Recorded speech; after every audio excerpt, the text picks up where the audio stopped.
Muito boa noite, gringos e gringas. Como vocês estão? Tudo certo? Sejam bem-vindos nesse desafio. A gente hoje vai mostrar aqui alguns detalhes para vocês. A gente vai se aprofundar em como a gente pode gastar o dinheiro uma vez que a gente chega na aposentadoria e juntou um certo patrimônio. Mas o que acontece se eu chegar na aposentadoria e não juntei um patrimônio grande? Outros vão conseguir juntar? Nós vamos ver todos esses casos. E como o nome do desafio diz, o que a gente pode fazer em questão da herança? A gente deve deixar a herança em vida se eu tenho dinheiro suficiente? Como que eu planejo? Supondo que eu não quero deixar herança ou eu não tenho filhos, juntei um certo patrimônio, não faz sentido você ir usando os dividendos e deixar o resto do patrimônio quando você falecer. Para quem que vai ficar esse dinheiro se você não tem para quem deixar? Então, como ir usando esse dinheiro? Existe um cálculo? Será que esse dinheiro não vai acabar antes do tempo se você ficar gastando ele? Então, vou mostrar em detalhes como é feito esse cálculo, qual é a teoria por trás disso, como que a gente faz na prática. Eu deixo bem claro aqui para vocês que é impossível vocês saírem daqui hoje sem aprender algo novo. Tá? Alguns conceitos que eu vou explicar para vocês de maneira pedagógica aqui são assuntos de nível extremamente avançado na gestão de patrimônio, na análise financeira. E eu acho que eu consegui colocar um conteúdo aqui para vocês que qualquer um consegue aprender. Vamos ver se eu consigo. Vamos ver se eu consigo colocar essa síntese, esse poder de resumo nesse conteúdo aqui, assim como eu já consegui colocar em outros conteúdos. Tudo bom? Vamos para cima então? Estão me ouvindo bem? Estão me vendo bem? Podemos começar? Boa noite, Ana, Edna tá aí, a Márcia também, Samir, Rogério, Jarbas, boa noite para todo mundo, para todos os outros que estão chegando aí também, David, grande abraço, meu amigo. Então vamos lá, primeiro, a gente para analisar herança, o que a gente faz com o dinheiro uma vez que a gente já chegou na terceira idade ou na liberdade financeira, então a gente vai tratar da gestão de patrimônio quando os aportes cessam, ou seja, esse episódio aqui é o primeiro, nós teremos um segundo e um terceiro episódio para fechar todo esse assunto do que fazer com o patrimônio uma vez que vocês chegam na liberdade ou na aposentadoria, né? Isso está ligado com deixar herança e como planejar isso. Então, teremos 3 episódios, esse é o primeiro. Nesse eu vou entregar todo o conteúdo que vocês precisam para vocês entenderem a continuação, tá? Esse daqui não é um episódio que dá para vocês pularem para o segundo. Senão vocês vão fazer 1000 perguntas e a resposta das 1000 perguntas vão estar nesse episódio aqui, tá? É um conteúdo que talvez muitos de vocês vão lembrar para o resto da vida, eu tenho certeza. Bom, existem vários cenários para a gente começar e a gente vai simular esses cenários. Por exemplo, tem o cenário de alguém que já chegou na liberdade financeira. Eu vou dar um exemplo. Tá? Tem alguém que já chegou na tranquilidade financeira. Qual é a diferença? Vamos ver já já. E tem aqueles que vão ter um complemento financeiro. Vale lembrar que vocês aqui, vamos supor que vocês não consigam a liberdade financeira, alguns de vocês, alguns não consigam a tranquilidade, porque você já está começando a investir mais velho, ou você investe pouco dinheiro. Eu vou explicar esses casos passo a passo aqui com detalhes. Mas você com certeza vai conseguir ter um complemento financeiro. Essa, inclusive, minha promessa que eu fiz para vocês durante a consultoria. Com pouco dinheiro, dá para chegar na liberdade financeira se você tem bastante tempo para investir. Se você tem mais dinheiro, você consegue acelerar esse processo. Mas no pior dos casos, que é o melhor do que todos os brasileiros, você consegue um complemento de aposentadoria. Vale lembrar que hoje só 3% dos brasileiros investem. Significa que 97% do país depende de alguma maneira da aposentadoria do governo. E vocês, por estarem aqui, já começarem a fazer investimento, planejarem alguma coisa, vocês vão ter pelo menos um complemento de aposentadoria. Não ter aquela perda de qualidade de vida quando se aposenta. Então vamos ver os detalhes dessa diferença aqui. Vamos começar com um exemplo prático, né? Então tem 3 níveis: a liberdade, a tranquilidade e o complemento. Vou dar exemplo da liberdade financeira. A Maria tem 55 anos, começou a investir desde jovem, uma boa porcentagem do seu salário. Hoje ela ganha 3.500 euros por mês de renda passiva. Então, sem fazer nada, os investimentos dela geram para ela 3.500 euros de renda passiva. Uma maravilha, né? Quem não queria essa vida? Os gastos mensais dela ficam na ordem dos 2.700 por mês. Então, significa que só a renda passiva que ela tem é o suficiente para bancar a vida dela. Então, ela tem a liberdade financeira. Ela pode parar de trabalhar completamente, que os investimentos dela, só o rendimento dos investimentos é capaz de gerar, então, uma renda que pague todos os gastos dela. Ela tem um patrimônio de 760 mil euros e ela não tem dependentes financeiros, né? Ou seja, ela pode até ter filhos, mas eles não dependem dela financeiramente. Veja que esses 760 mil, se eles rentabilizarem 7,5% ao ano, tira os impostos, sobra ali mais ou menos 5,5% líquido, tá? Então esse é o cálculo que eu fiz para chegar nesses 3.500 por mês, beleza? 3.500 vezes 12 para dar quantidade no ano, né? Aí você divide por 0,055, que é 5,5%, você chega então nos 760 mil. Então quem tem 760 mil, depois de pagar os impostos, 7,5% de dividendo, de rentabilidade, fica ali 5,5% limpo, chegaria nos 3.500 por mês. Tem o caso da tranquilidade financeira. Qual a diferença? Veja, a Liberdade, a Maria, só o que ela ganha de renda passiva paga os custos dela. Na tranquilidade financeira, o João, 65 anos, ele recebe 1.500 euros por mês de renda passiva, ele tem os gastos dele são de 2.500, mas ele ainda tem uma aposentadoria de 1.500 euros. Então, somando a renda passiva que ele tem, mais a aposentadoria dele, é o suficiente para ele viver tranquilo, porque os gastos dele são de 2.500 e somando a renda passiva com a aposentadoria dá 3.000. Tá? Ele tem um patrimônio financeiro de 330 mil euros e ele não tem dependentes financeiros, então o João vai viver o resto da vida tranquilo também. A gente diz que ele não tem a liberdade porque a renda passiva dele não é maior que os gastos. Quando a renda passiva é maior que seus gastos, aí você tem a liberdade. Mas a tranquilidade já é um cenário que todo mundo gostaria de ter. Né? Somar a aposentadoria do governo, mais os seus investimentos e viver tranquilo. Tá? Então essa seria a tranquilidade financeira. Terceiro exemplo seria o complemento financeiro, né? Você ganha 700 euros por mês de renda passiva, então seus investimentos te dão 700 euros por mês. Seus gastos são de 2.000 por mês, por exemplo, né? Que é o exemplo da Laura, 67 anos. Ela ganha de aposentadoria 1.500, então se somar o que ela ganha de renda passiva junto com a aposentadoria, meio que fica ali no limite para ela sobreviver, para ela ter uma qualidade de vida. Então tá tudo ok, não falta dinheiro, mas ela vive ali no limite, né? Somando a renda passiva mais a aposentadoria, ela tá ali bem próxima do limite. Ela tem um patrimônio de 150 mil euros e ela pode ter filhos ou não, né? Aqui está escrito sem dependentes financeiros, pode ser que ela tenha filhos que não são mais dependentes, ou pode ser que ela não tenha filhos, tá? A gente vai analisar esses 3 casos com muita atenção, muito cuidado, o exemplo bem detalhado. Hoje a gente vai se concentrar no caso da Maria, da liberdade financeira. E vocês vão entender o porquê. A gente precisa começar desse caso para eu destrinchar isso em várias etapas, vocês entenderem o que eu quero explicar para vocês. Tá? Vale lembrar que para os 3 casos, aqui a gente não está citando uma situação específica. Se tem casa própria ou não, nível de saúde, a situação familiar, se tem rede de apoio emocional financeiro, onde é a residência fiscal da pessoa.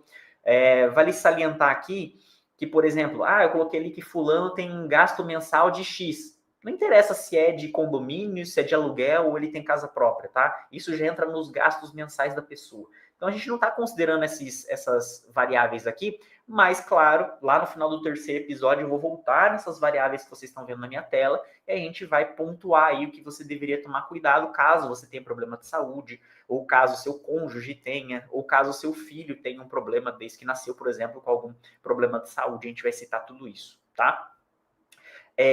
Vamos lá, vamos continuar aqui. Boa noite, Maurício. Chegou aí também a Geisa, a Gabriela. Boa noite. Diretamente de Paris. Animadíssima com a live de hoje. Eu também tô. Vocês vão aprender várias coisas aqui comigo. Vamos lá. E eu quero dizer já para vocês terem uma mente aberta com tudo que eu vou falar aqui. Eu nunca falei isso em nenhuma live, mas eu preciso da mente aberta de vocês, porque você pode até manter a sua opinião no final das 3 lives, mas pelo menos queira entender que existem outras possibilidades. Por que eu digo isso? Porque eu vou dar exemplos em que os pais deixam herança para o filho. Normal, na nossa cultura brasileira / cristã, é isso que acontece. Ou já ouviram alguém falando na TV, em programas de TV, na rádio, de como planejar a aposentadoria sem deixar herança? Esse é um assunto que nem foi ousado ser citado como pauta de alguma coisa na história do Brasil. E hoje eu vou começar a dar esse exemplo. Esse vai ser um dos exemplos. Deixar herança, outro é não deixar herança, outro é deixar uma herança adiantada quando o filho é mais novo. Vai ter caso que você pode nem pensar em deixar herança, porque nem para você não tem direito. Então, eu vou citar vários casos aqui, e eu, obviamente, nessa minha análise, eu estou fazendo um trabalho de um analista financeiro. Eu analiso e digo qual é o resultado de uma análise. Eu não vou falar com a emoção aqui, tá? Então, assim, eu quero, por isso que você tem que ter a mente aberta para tudo que eu vou citar aqui hoje. Não tem nem certo nem errado, não lembre. A gente também é uma construção social. Muitos dos nossos comportamentos é baseado onde a gente nasceu, a família que a gente foi criado, o país que a gente vem, da onde a gente vem, a língua que a gente fala, certo? Se eu tivesse nascido lá em um país árabe, eu seria radical ou não? Se eu tivesse nascido no Tibete, será que eu seria budista? Ou fosse fazer um intercâmbio fora de lá, eu deixaria de ser budista? Entendeu? Então, existem essas séries de questões e várias coisas que a gente vai citar aqui fazem parte um pouco da nossa cultura e eu vou apresentar coisas que fogem um pouco da nossa cultura. Então, gostaria que vocês abrissem a mente para isso também. Como, por exemplo, já falei, deixar herança ou não, né? A maioria das pessoas toma essa escolha como uma questão cultural ou religiosa já imposta. Não, eu tenho que deixar herança. Será? Se você ajudar seu filho em vida, talvez numa fase mais importante da vida dele, e como um adulto, conversar com ele dizendo que a partir dali você vai usar o resto do seu dinheiro que tem com você para sua aposentadoria, para sua velhice, justamente para não dar trabalho, entre aspas, para ele, é uma conversa de adulto. Então ele vai entender que você não tem mais obrigação de deixar nada para ele, já foi dado o que você teria. Então vejam que tudo isso faz parte também de uma educação financeira, que provavelmente a grande maioria de vocês não teve, mas vocês podem ter. Tendo conversas, fazendo uma pequena carteira de investimento para o seu filho, de 50 euros por mês. Quando ele fizer 17, 18, você começa a ensinar para ele como é que faz essa análise, como é que faz as compras mensais, faz uma simulação para ele ver no futuro quanto que ele pode ter. Não esqueça que se você não teve educação financeira e por acaso você tenha filhos, você pode mudar o destino de todas as gerações daqui para frente. Né? Então, leve isso em consideração. Isso faz parte da educação também. Né? E será que é a melhor decisão para o seu herdeiro ou para si mesmo deixar herança ou não deixar? É isso que a gente vai ver hoje. Eu gostaria de apresentar, inclusive, vários conceitos que vêm desse livro. Quem quiser ler, eu recomendo. Tem em inglês, tem em francês e tem em português. Em francês eu não tenho certeza. Eu li ele em inglês, mas em português ele também tem, tá? Morra Sem Nada, aproveite o máximo sua vida e seu dinheiro, do Bill Perkins. É um livro que vai confrontar tudo que você já escutou sobre patrimônio ou dinheiro. Porque, olha o nome do livro, Morra Sem Nada. É ousado, né? O Bill Perkins, assim como eu, ele é engenheiro de base, né? Ele fez primeiro engenharia, trabalhou como engenheiro e depois ele se tornou analista financeiro. E em praticamente um século de análise financeira moderna, ele foi o primeiro a falar desse tema. E se eu me planejar para gastar até o último centavo em vida e morrer sem nada? Do que deixar 200 mil euros na conta bancária, significa que se eu deixar dinheiro na conta bancária, são experiências e viagens que eu deixei de fazer. Ah, mas vai ficar para o meu filho. Bom, você poderia ter ajudado ele antes. Por que não ajudar ele antes e o que sobrar ter gastado com experiências? Ou vivido experiências com seu filho? Então, é uma série de perguntas e respostas que ele dá aqui no livro e que abre a mente de você. Inclusive, a gente vai não só ficar nesse mundo teórico das perguntas, eu vou mostrar uma simulação com vocês daqui a pouco, com valores reais. Se alguém chega, por exemplo, no final da vida ali, no exemplo da Maria, primeiro exemplo que eu dei para vocês, que ela tem a liberdade financeira, né? A gente, vou até voltar para vocês relembrarem aqui, ó, a Maria, ela tem 760 mil de patrimônio. Vamos supor que a Maria chegue, então, nos seus 55 anos com esse patrimônio, né? Ela começou a investir bem cedo, chegou com patrimônio elevado, sempre teve salários altos, investiu bem, chegou com 760 mil euros aos 55 anos, nova ainda.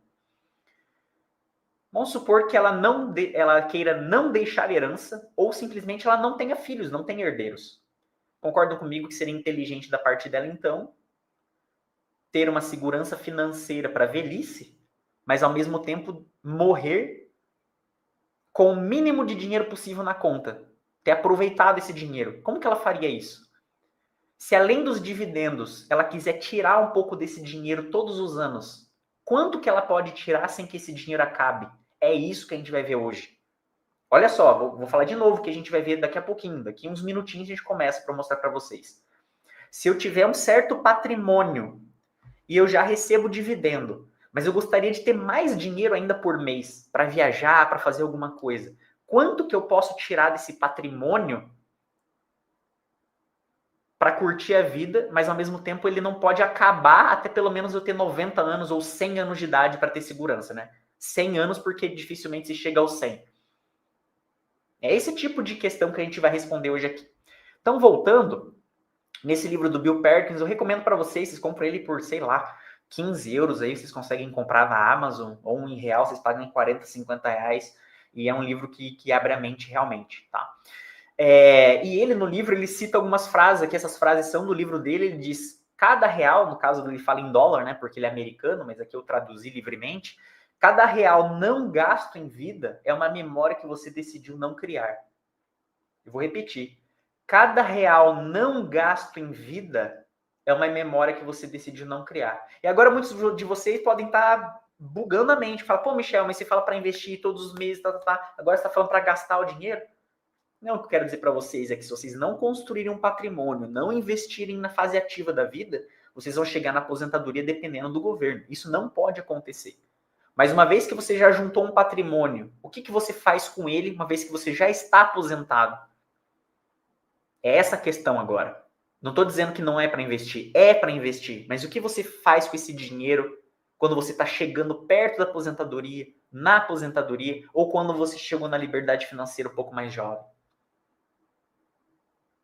E aí? Essa frase aqui mexe com algum de vocês, quando vocês leem?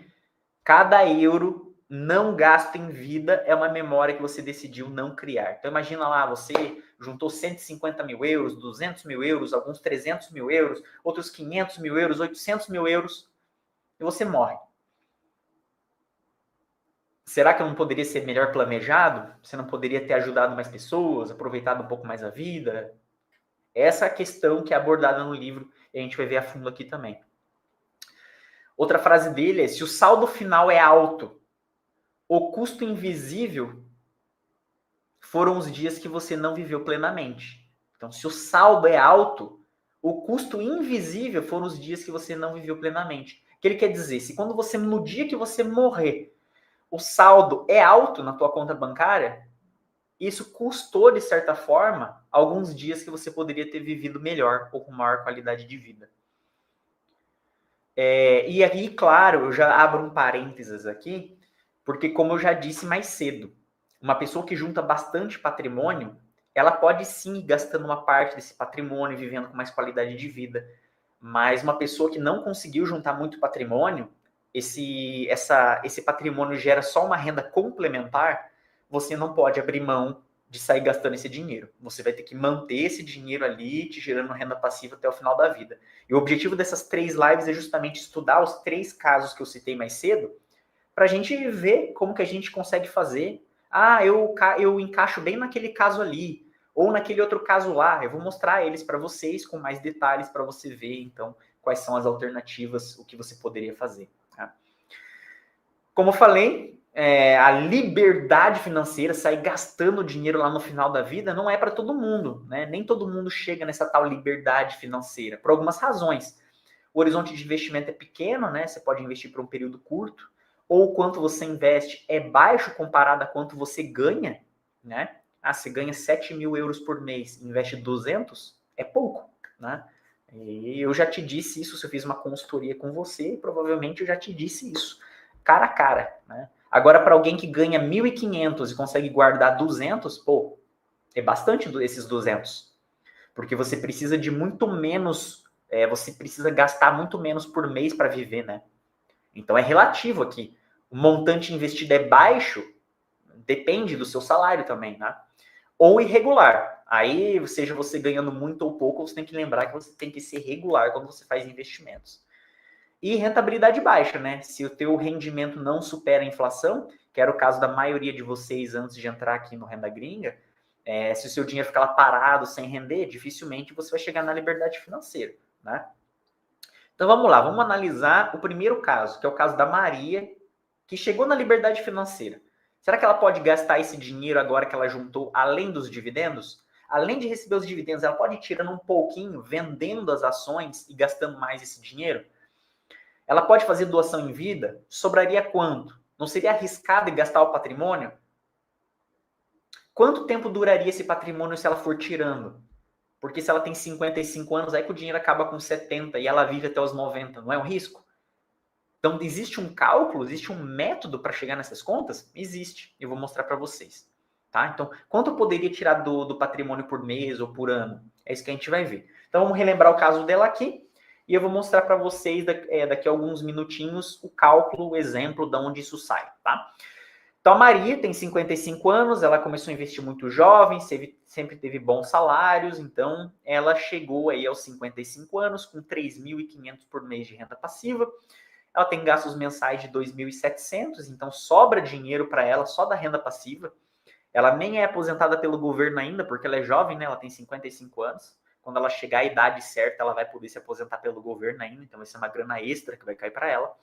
Ela tem um patrimônio de 760 e não tem dependentes financeiros. Imagina se a Maria chega aos 60 anos e morre. Ela não tem dependentes financeiros, vamos supor que ela não tenha filhos, ou que ela já tenha dado do bom e do melhor para os filhos, inclusive já tenha feito uma doação para eles, mas ainda assim ela tem 760 na conta. Seria uma pena ela ter morrido com 760 mil na conta, sem ter usado esse dinheiro. Nem que seja para fazer uma doação para quem ela acha que mereceria esse dinheiro, não é verdade? Então, a pergunta que fica, será que ela não pode ir tirando um pouco desse dinheiro também com o passar do tempo? Então aqui a gente vai analisar o caso de alguém que já chegou lá, já chegou numa situação que todo mundo queria viver. Tá? Hoje a gente vai dedicar aqui, porque eu vou dar mais uma explicação teórica com a prática para vocês. Na aula 2, a gente vai ver o caso da tranquilidade financeira e do complemento financeiro, então caso 2 e 3. E na terceira aula a gente vai ver ali como o capital humano influencia todos esses cenários. Ah, se eu tenho alguém doente na família, se tem um dependente de mim, eu tenho, por exemplo, um problema de saúde, a gente vai ver todos esses problemas e como a gente faria. Tá? Vamos lá. Primeiro, como é feito esse cálculo? Se o dinheiro vai durar ou não, quanto que eu posso tirar? Existe um método matemático, estatístico para fazer isso, vocês não precisam saber calcular. Eu já fiz na mão o cálculo umas 2, 3 vezes na vida, né? Depois nunca mais, porque existe calculadora, existe plataforma, existe aplicativo, por que eu vou ficar fazendo na mão, né? Mas é igual quando a gente faz engenharia, né? A gente aprende a fazer as coisas na mão, faz assim. Aí depois faz na calculadora, faz no Excel, né? Uma vez que você sabe de onde saiu aquilo, depois você só implementa. Então é um cálculo estatístico que se chama Monte Carlo, uma simulação de Monte Carlo. A gente, na verdade, quando a gente faz esse cálculo de Monte Carlo, é uma simulação de milhares de vezes vários cenários possíveis. Assim a gente consegue calcular a probabilidade de algo acontecer ou não. Tá? Então, o que a gente vai fazer na prática? A gente vai pegar a Maria, com esses 760 mil que ela tem, vamos simular que ela tem uma carteira de investimento muito parecida com a que vocês têm, e a gente vai simular ela tirando uma certa quantidade de dinheiro desses 760 todos os anos. Ela já recebe dividendo. Vocês viram aqui, ó. Ela já recebe dividendo de 3.500 euros por mês. Graças a esses 760 mil que está investido. Mas ela quer tirar mais ainda. A Maria quer curtir a vida doidado. Ela quer viajar ao mundo, ela quer comer nos melhores restaurantes no Japão, ela quer fazer doação para instituições de caridade, ela quer pagar faculdade de sobrinho. Ela não quer ficar guardando esses 760. Ela pode fazer isso? Quanto que ela pode tirar? É essa pergunta que a gente vai responder fazendo a simulação de Monte Carlo. Alguém já ouviu falar de Monte Carlo? Seja em uma outra situação? Já ouviram falar da palavra ou do nome Monte Carlo? Alguém aí conhece? Já ouviu falar? Diga aí no chat já, e a situação também. Se nunca ouviu, não tem problema não, mas alguém já ouviu? Tenho certeza aí que alguém já ouviu falar de Monte Carlo. Nem que seja em outro setor, outro assunto na nossa sociedade. E aí, alguém arrisca? A Lu diz que nunca ouviu. Alguém aí? Ninguém nunca ouviu nada falar de Monte Carlo?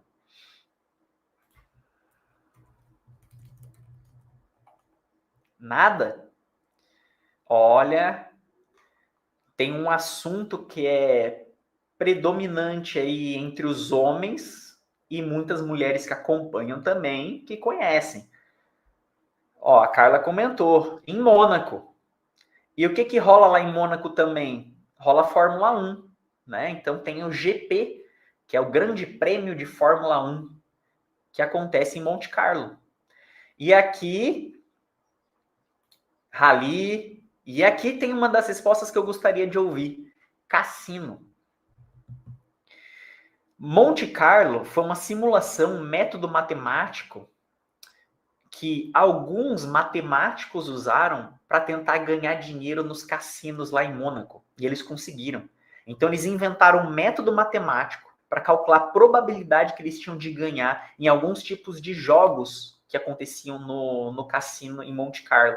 E eles conseguiram criar um método matemático, conseguiram ganhar muitas vezes no cassino, e depois esse método foi estudado a fundo, entrou na universidade, a gente usa em uma série de assuntos hoje em dia. Se chama método de Monte Carlo, foi criado justamente para jogatina lá em Monte Carlo, e depois a gente deu bom uso a esse método. Como, por exemplo, existe... Eu posso usar na aeronáutica, por exemplo, né?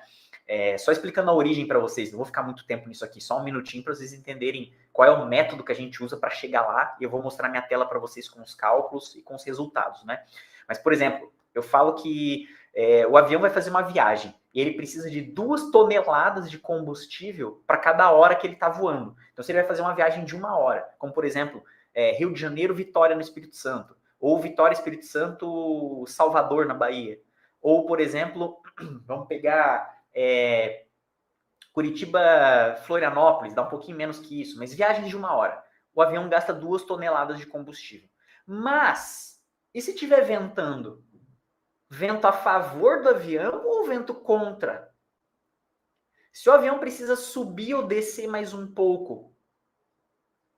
E se ele tiver que fazer um pouso de emergência e depois ter que subir de novo, gastando combustível na decolagem? Tudo isso vai mudar a quantidade de combustível que o avião usa, não vai? Então, é aí que entra a tal da simulação, o cálculo de Monte Carlo, que na prática seria o seguinte: ok, ele precisa de 2 toneladas, considerando que não tem vento, que ele vai estar numa altura fixa lá de 15 mil pés, e ele não vai precisar descer para fazer outra decolagem. Mas agora vamos imaginar que tenha um vento de 1 km por hora. Primeiro a favor, depois contra. Agora vamos ver quanto ele gasta de gasolina, de combustível, se tiver um vento de 2 km por hora. Depois com 3 km por hora. Depois com 4 km por hora. Imaginou fazer isso na mão? Hoje em dia existe o computador que faz isso. Então você pega esses milhares de cálculos, considerando o vento de 1, de 2, de 3, de 4, a altura de 1 metro a mais, de 2 metros a mais, de 2 metros a menos, todas essas combinações é como se fizesse na mão, caso a caso. Dá milhares de cálculos. E a partir desses milhares de cálculos, a gente vai imprimir esse resultado num gráfico, que vai dizer a probabilidade, né, de dar certo o voo com 2 toneladas. Em que situação daria errado? Daria errado se ele tiver que pousar para decolar de novo, tiver um vento contra de 140 km por hora para cima, e se ele precisar voar um pouco mais baixo. Ou seja, nesse caso o avião pode até cair, porque vai faltar combustível. Então, o método de Monte Carlo permite que a gente faça milhares de cálculos e calcule a probabilidade em que caso vai dar ruim. Começa a dar ruim. Então, a gente consegue dizer, tá, então nesse caso aqui começa a dar ruim. E no âmbito financeiro, o que a gente consegue calcular? A gente consegue saber se uma certa carteira de investimento, tirando o dinheiro dela, ela vai continuar com o dinheiro lá ainda depois de 20 anos ou 30 anos. Porque se eu ficar tirando dinheiro... eu tenho um patrimônio. Aí eu tiro um pouquinho. Mas no outro ano ele se valoriza de novo. Aí eu tiro um pouquinho. No outro ano ele se valoriza de novo. Eu tiro um pouquinho. No outro ano ele se valoriza de novo. Né? Com as ações se valorizando. esse dinheiro nunca vai acabar, mesmo eu tirando um pouquinho. Mas se eu começo a tirar uma fatia gorda dele, pode ser que ele dure para sempre também. Por quê? Pode ser que os próximos anos de bolsa de valores sejam o melhor da história. Então, apesar de eu tirar uma fatia gorda, ele cresce de novo. Mas pode ser que os próximos anos sejam os piores da história. Então, quando você tira uma fatia gorda, ele não vai se valorizar. Vai diminuir. E se tiver uma crise, ele diminui mais ainda. Então, entenderam onde eu quero chegar? A gente vai, então, pegar uma carteira, simular uma certa quantidade de dinheiro investido, e eu quero saber, usando o método de Monte Carlo, que vai me dar aqui automático, não preciso calcular nada, né?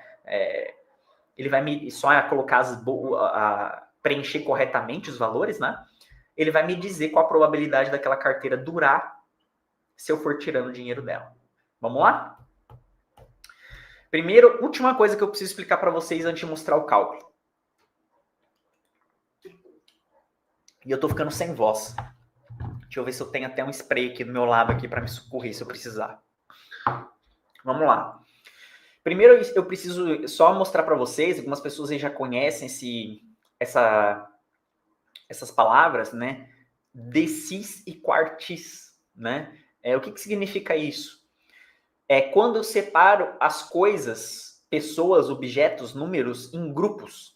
Geralmente de 10 em 10, 0, 10, 20, 30, 40, ou de 0,25 em 0,25, ou de 10 em 10, ou uma mistura. Como assim, Michael? Eu vou separar todo mundo aqui pela altura, né? Aí eu coloco 0%, seria o mais baixinho ou mais baixinha. O 100% seria o mais alto de todos. Aí no 50% é aquela pessoa onde metade é mais alto que ela e metade é mais baixo que ela. Entenderam o que eu quero dizer? Se fosse por questão de dinheiro, vem quem é mais rico e mais pobre. Lá no 100% é o mais rico, no 0% é o mais pobre, no 50%, metade das pessoas são mais ricas e metade das pessoas são mais pobres. No 25%, 75% das pessoas para lá são mais ricas e do 25 até o 0, né, esses 25% são mais pobres. Me digam, pelo amor de Deus, no chat, entenderam o que é essa separação aqui que eu estou dando de exemplo para vocês? Isso se chama decis ou quartis. Decis porque a gente separa de 10 em 10, ou quartis porque a gente separa de 25 em 25. Então, eu vou precisar que vocês entendam esse conceito, que vocês vão ver já já que a gente vai precisar deles. Tá? Então, por exemplo, vou dar um outro exemplo, um exemplo financeiro agora. Vocês começaram a fazer investimento em 2022, 2023, 2024, 2025. E assim, vamos lá. Na média, os investimentos em dólar, em euro, costumam rentabilizar 8% ao ano, 7% ao ano, de acordo com a história. Mas teve décadas que o rendimento foi 12%, 13%, como de 2010 a 2020, por exemplo. Foi a melhor década da história. Ou a gente pode pegar a pior década da história, que é a década de 1920. Que aí o rendimento foi de 1%, 2%. Mesmo no longo prazo. Então, se eu pegar a década mais sortuda, ela seria a 100%. A década mais azarada de se investir seria a 0%. Uma década média, que rende aí 7%, 8%, igual eu falei, vai estar nos 50%. Todas as outras décadas que renderem mais vão estar além dos 50%. As que renderem menos vão estar para menos que 50%. Então vamos lá. De novo, a gente tem então a Maria, que tem uma renda passiva, né? Ela ganha mais do que gasta e ela tem um patrimônio de 760 mil por mês. O que eu vou fazer primeiro? Eu vou partir do princípio, então, que a Maria, além dos dividendos que ela já recebe, além dos 3.500 que ela já recebe, ela vai tirar 20 mil por ano dos 760 mil. E a pergunta que fica para mim, como analista financeiro, imagina que a Maria é uma cliente minha, ela fala, Michael, se eu tirar 20 mil por ano, meu dinheiro vai acabar? E eu não posso chegar para a Maria e falar, eu acho que sim ou eu acho que não. Eu tenho que apresentar dados para ela. E é isso que eu vou mostrar para vocês aqui. Para que vocês tenham uma noção de como que é calculado isso, de como é feito isso, né? E como vocês podem planejar uma herança para o filho de vocês, ou se vocês devem gastar o dinheiro de vocês durante a aposentadoria, né? A gente vai chegar lá, mas eu preciso apresentar essa base para vocês. Confia em mim. Se lembra lá naquelas lives no YouTube, antes de vocês se tornarem cliente? Eu fiz a live número 1, a live número 2 era complemento, a live número 3 encerrava o assunto. Eu preciso da atenção de vocês nessa primeira live para as outras fazerem sentido também. Acredite que tudo vai se encaixar no final, tá? Então vamos lá. Resumindo, eu vou então partir do princípio que a Maria tem uma carteira de investimento, investido 760 mil nessa carteira, e ela vai tirar 20 mil por ano desse patrimônio. A pergunta que a gente vai responder então é a seguinte: daqui quanto tempo vai acabar o dinheiro dela ou não vai acabar o dinheiro dela? Vamos lá? Primeiro, eu vou compartilhar minha tela que eu vou mostrar o site que faz isso, tá? O site que faz isso se chama, tá aqui o endereço. Ah, eu tirei o endereço, deixa eu vir aqui. Eu consigo até compartilhar o endereço com vocês.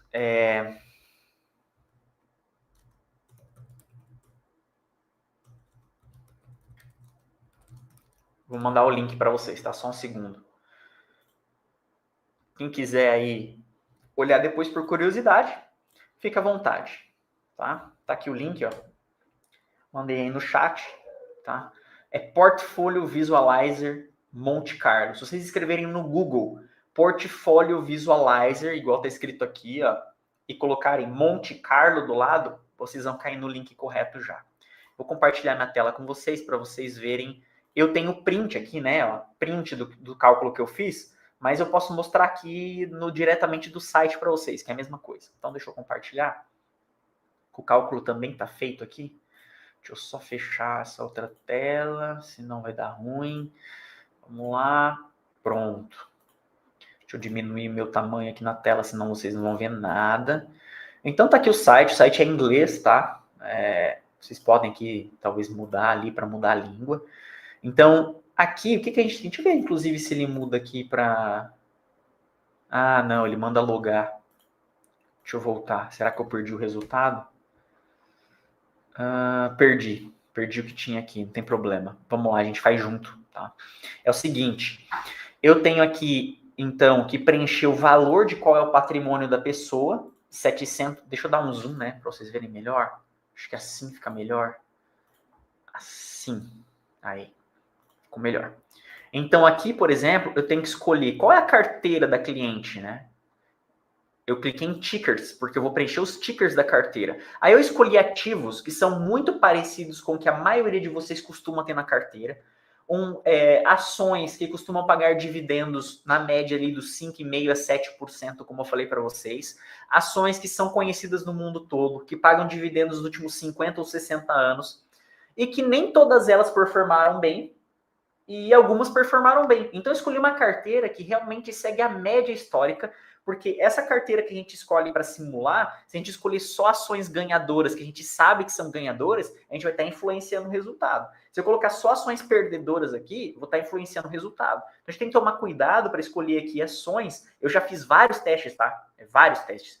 Para achar nomes de ações que dão uma média histórica aceitável, né? Então, eu vou preencher aqui com vocês, eu tenho uma tela aqui do meu lado, uma segunda tela, eu vou preencher aqui com vocês as ações que eu tinha preenchido antes. A Verizon, que é uma empresa americana, não vou colocar ela aqui, vou colocar a Chevron, que é uma empresa também americana de petróleo, né, lá, como se fosse uma Petrobras da vida. Vou colocar aqui a Coca-Cola, né, empresa aí que todo mundo conhece, sabe como é que funciona. Vou colocar o Chipotle, é um restaurante americano, né, que vende comida mexicana e tem nos Estados Unidos inteiro. Vou colocar aqui a Johnson & Johnson, todo mundo tem algum produto aí da Johnson & Johnson em casa, né, desde cotonete, seja o que for. Vou colocar 3M, que é uma empresa americana que inclusive inventou aquela fita dupla face, né, ela que inventou a fita dupla face. Vou colocar a Pfizer aqui, né, empresa farmacêutica americana. Vou colocar a PepsiCo. Michel, por que você não está colocando empresas europeias? Porque aqui esse sistema gratuito que a gente está usando, ele só aceita ações americanas, tá? Vou colocar Bank of America para ser um banco americano aqui que representa o setor financeiro. E vou colocar a Kilroy, que é uma empresa imobiliária. Então, eu tomei o cuidado também de diversificar em vários setores. Eu coloquei 10 ações aqui, 10% em cada uma delas. Vocês estão vendo minha tela, né? Então, 10% aqui em cada uma dessas ações,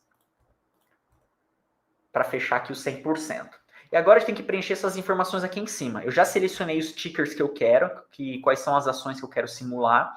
Eu quero colocar, então, o montante da nossa famosa Maria. Ela tem 760 mil, então preenchi aqui 760 mil. Eu vou colocar que ela vai tirar, então, um certo montante, tá?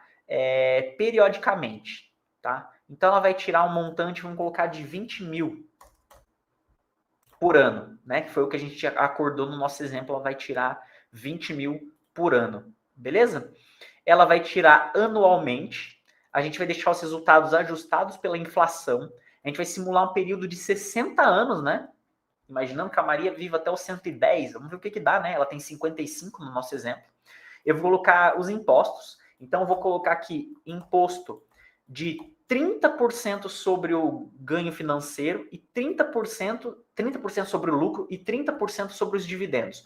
Em muitos países que vocês moram, os impostos não são tão altos assim. Em alguns são. Mas eu já vou colocar para cima, porque a gente nunca sabe se o governo pode aumentar os impostos. Eu prefiro sempre ser um pouco mais pessimista, tá? Aqui eu vou colocar que a gente vai rebalancear essa carteira anualmente, a gente vai reequilibrar ali o peso entre as ações, tá? E basicamente é isso, né? Vou até conferir aqui com outro que eu tinha feito no outro computador. É isso, tá? Então eu já escolhi todas as variáveis e eu escolhi as ações que ela tem na carteira. E aqui tem Run Simulation para rodar a simulação. Deixa eu voltar na tela grande antes da gente rodar a simulação. Lembrando então qual é a pergunta que a gente quer responder. Maria tem 55 anos e está vivendo bem. O que ela ganha de renda passiva já dá tranquilamente para ela viver. Mas a pergunta que ela se faz é: e se eu tirar um pouco a mais ainda, além dos dividendos, eu quero vender umas ações, todos os anos vender um pouco, para ir usando esse dinheiro também? Só que a pergunta que ela se faz é: eu posso fazer isso? Esse dinheiro vai acabar um dia ou não? Então a pergunta que a gente vai responder é: esse dinheiro da Maria vai durar? Os 760 mil euros vai durar se esse dinheiro está investido em ações e ela quer tirar 20 mil, ela vai vender 20 mil em ações todos os anos. Ficou claro isso? Tá? Certo? Tranquilo? A Bárbara fez uma ótima pergunta, daqui a pouco eu respondo, Bárbara, só para não perder o fio da meada, tá? É a pergunta que eu gostaria de receber, inclusive. Muito obrigado. Beleza? Vamos lá. Deixa eu voltar aqui para a tela. Opa. Acho que assim fica melhor, né? Eu no canto da tela aqui. Então vamos lá. Eu vou clicar sobre Run Simulation. Tá? Então aqui ele vai fazer os cálculos, tá? Para vocês. Vamos lá então. Ele fez os cálculos, né? Tá aqui a carteira que a gente simulou. Né? Aqui está, então, o resultado de rentabilidade que essa carteira deu, simulando os 10% dos investidores que pegaram um período ruim de investimento, os 25% que não são tão azarados quanto os 10% pior, os 50% que é aquele investidor que teve um retorno médio de verdade, né? Ele está bem no meio. Ele não é investidor que ganhou mais, nem investidor que ganhou menos. Eu quero que vocês entendam que tem resultados para vários quartis ou decis aqui, porque imagina que a Maria deu sorte. Ela fez ela chegou na aposentadoria e daqui para frente a bolsa de valores é só alegria, só vai para cima e sobe mais do que os resultados médios históricos. Ou ela pode ser mais, entre aspas, azarada e o rendimento dela não ser tão bom quanto é a média, ser um pouco inferior, ser um rendimento de 5, de 4,5, ou ela pode ganhar 10%. Então ali, quando a gente está separando em categorias, o 10, 25, 50, que vocês estão vendo aqui, ó. Tá vendo? Essas colunas? A gente está separando assim, o mais azarado é desses 10% do percentil e os 90% é o mais sortudo do percentil. Porque essa carteira teve décadas que rendeu 6%, já teve década, a melhor década ela rendeu 10,85%. E na média ela rendeu 8,58%. Beleza? Então a gente descendo aqui, ó, inclusive ele fez 5.000 simulações com essa carteira, tá? 5.000 cálculos ele fez. Agora aqui eu vou ajustar esse gráfico para mostrar para vocês. Olha só, o que esse gráfico está dizendo? Ele separa aqui entre o azarado, 10%, né, os 10% mais azarado, os 25% mais azarado, aí o valor médio, aquele cara que está no meio, né, que é a média, aí os 75%, que é aquele cara que é mais sortudo, e o 90%, que é aquele cara que tem mais sorte do que 90% das pessoas. Veja que o dinheiro, esse gráfico mostra o dinheiro evoluindo. Em qualquer cenário, a Maria, pegando as próximas décadas pessimistas ou otimistas, o dinheiro dela nunca vai acabar se ela tirar, como eu coloquei aqui, 20 mil todos os anos. Ou seja, o dinheiro dela não acaba mesmo ela tirando 20 mil todos os anos. Seja num cenário pessimista ou otimista.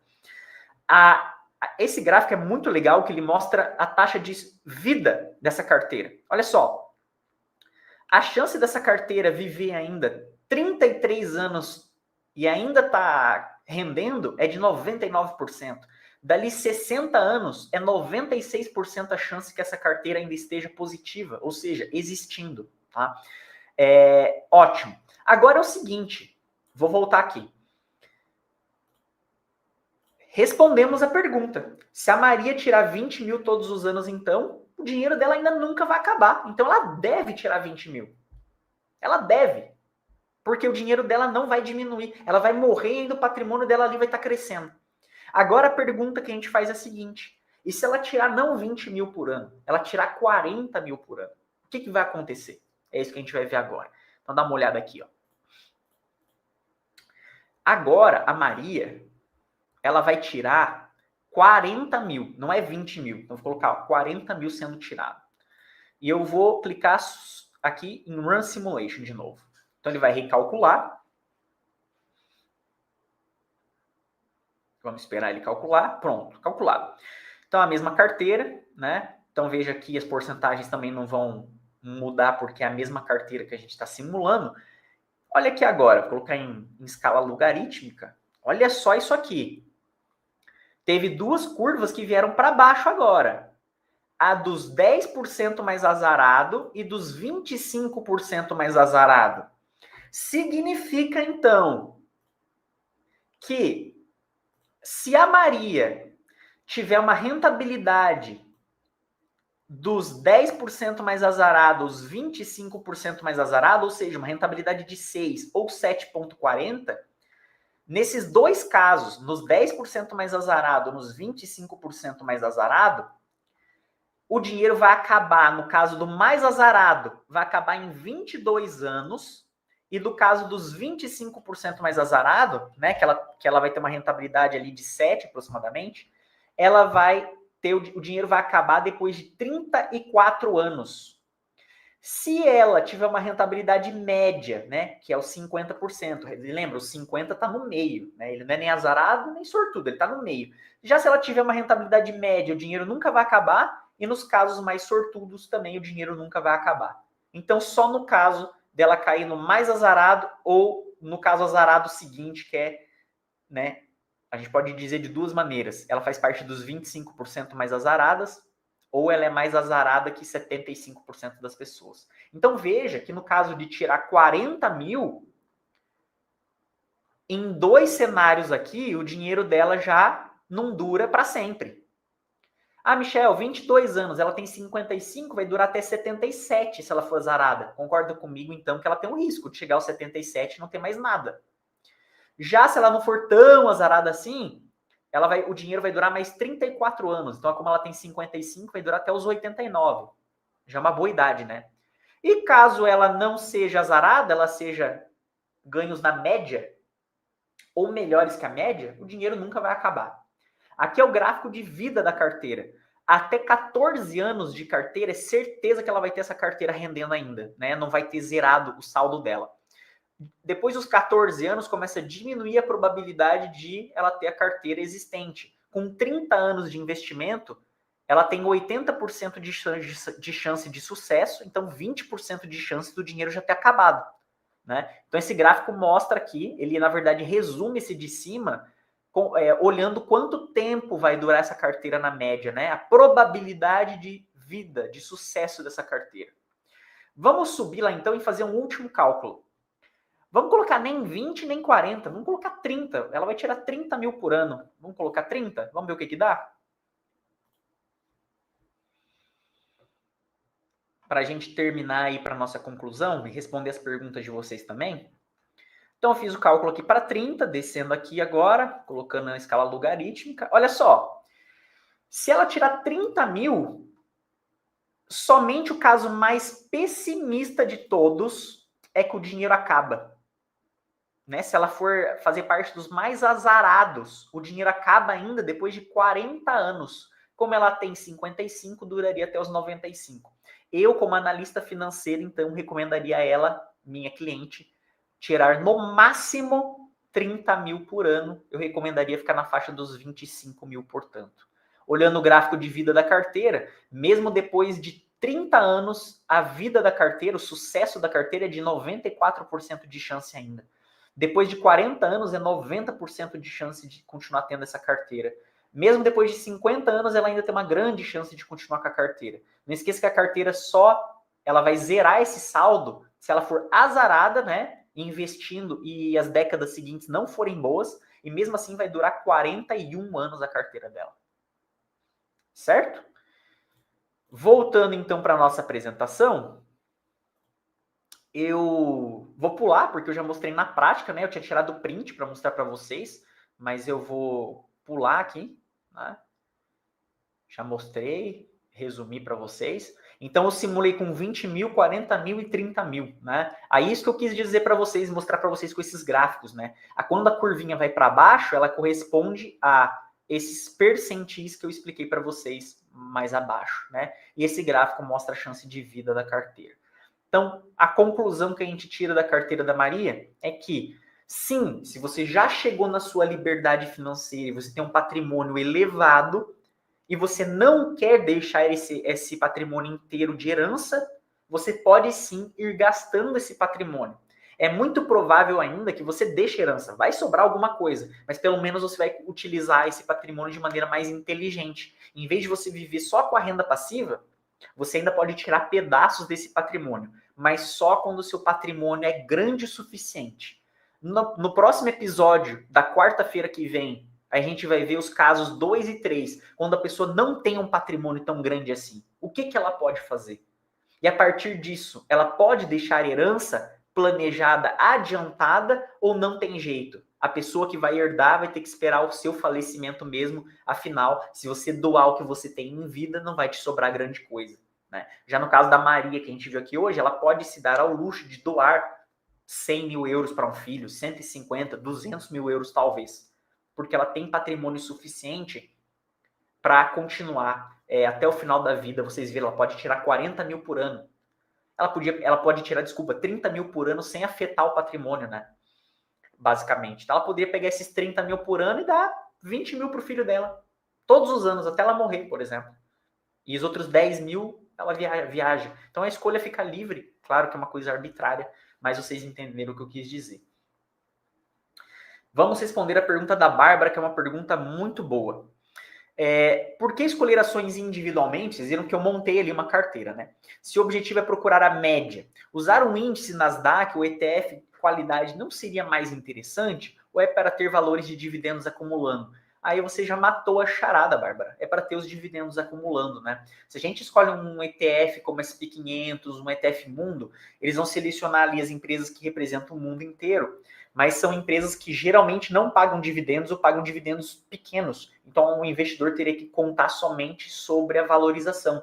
E a gente já partiu de um princípio aqui, que a nossa amiga Maria, ela recebe um dividendo até generoso já.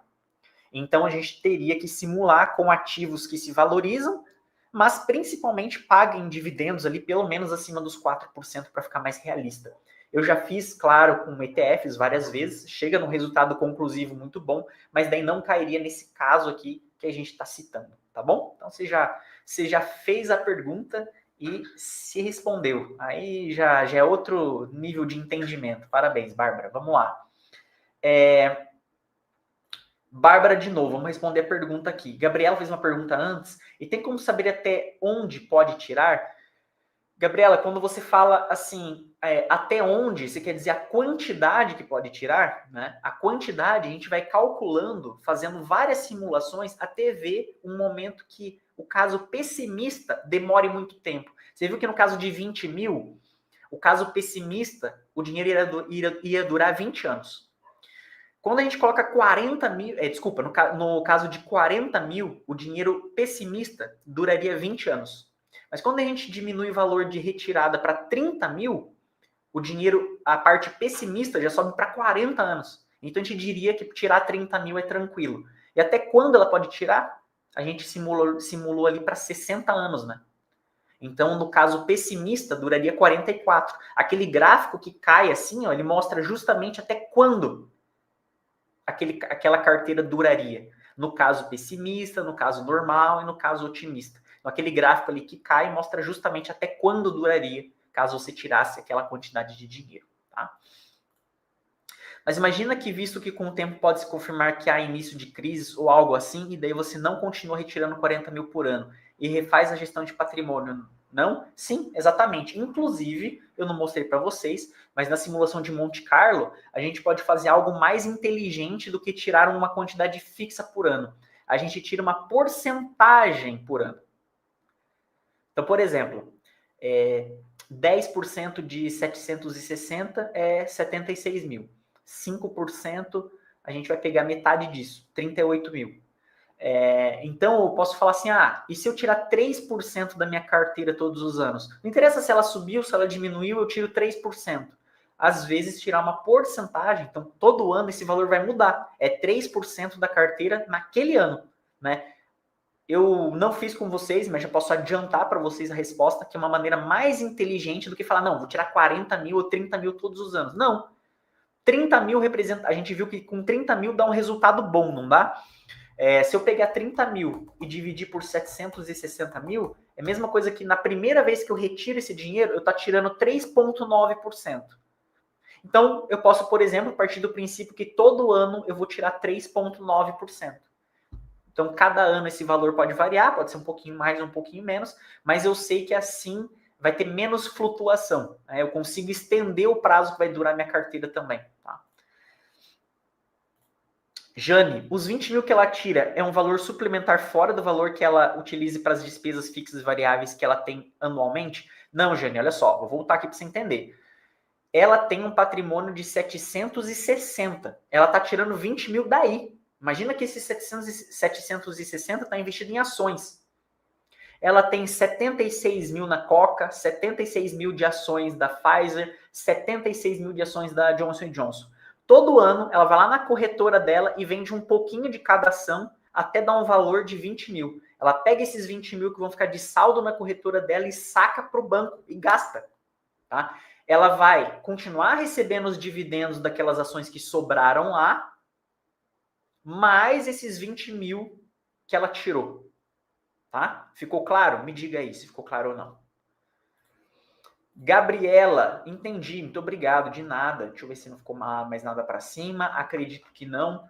Pessoal, por hoje é tudo, tá? Então, na próxima live, a gente vai ver o caso da tranquilidade financeira do complemento de aposentadoria. Aí a gente já começa a citar o caso de como planejar a aposentadoria, a herança para os filhos, ou como começar a investir para eles também, tá bom?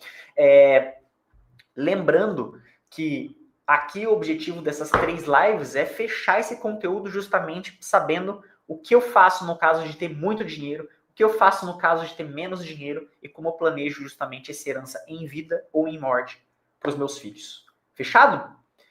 Acho que por hoje é tudo, né? Se eu ficar mais tempo aqui, vai acabar fritando a cabeça de vocês demais e a minha garganta vai se perder, tá? Pessoal, muito obrigado pela presença de vocês aqui. Aproveitem o resto da noite de vocês. Acredito que vocês tenham aprendido algo novo aqui hoje, né? Então, se vocês tiverem qualquer dúvida, vocês estão aí no YouTube, né? Eu vou encerrar a live agora, o chat vai desaparecer.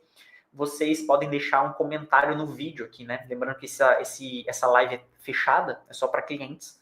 Então, se vocês deixarem a dúvida ou qualquer comentário sobre o conteúdo, a gente vem responder depois, tá bom? Ótima noite para vocês, nos vemos quarta que vem com esse conteúdo aqui. E toda segunda-feira tem uma live também lá no YouTube aberta para todo mundo. Um abraço para vocês, até mais.